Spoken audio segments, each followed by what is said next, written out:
New report illustrates failure of Melbourne bus network. By James Poyner. An audit by the Victorian Auditor-General's Office into Victoria's bus plan has revealed that the government is unlikely to meet its 2031 targets if development continues at its current rate.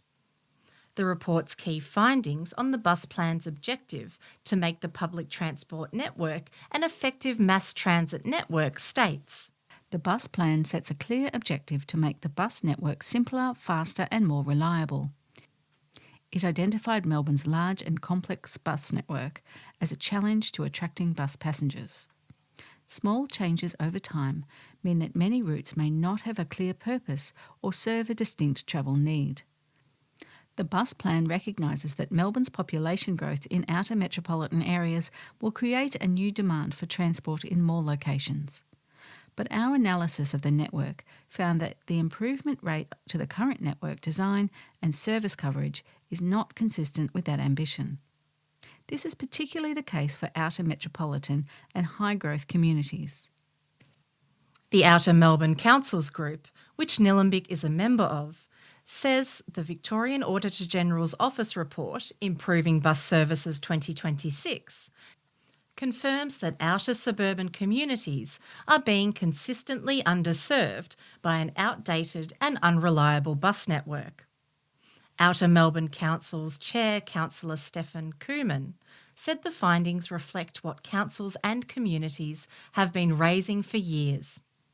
The Victorian Auditor-General's Office has confirmed what our residents experience every day. The bus network in Outer Melbourne is not keeping up with the needs of our growing suburbs. Families shouldn't have to plan their entire day around a bus that only comes twice an hour. This report shows the real-world impact of slow reform and underinvestment. Councillor Koeman said. Part of the Outer Melbourne Council's advocacy for the 2026 state election is $250 million towards the expansion of bus networks in Outer Melbourne Council areas. This includes rural buses for St Andrews and Arthurs Creek. Outer Melbourne Councils is calling on the Victorian Government to adopt Victorian Auditor-General Office's recommendations in full and prioritise investment in Melbourne's outer suburbs.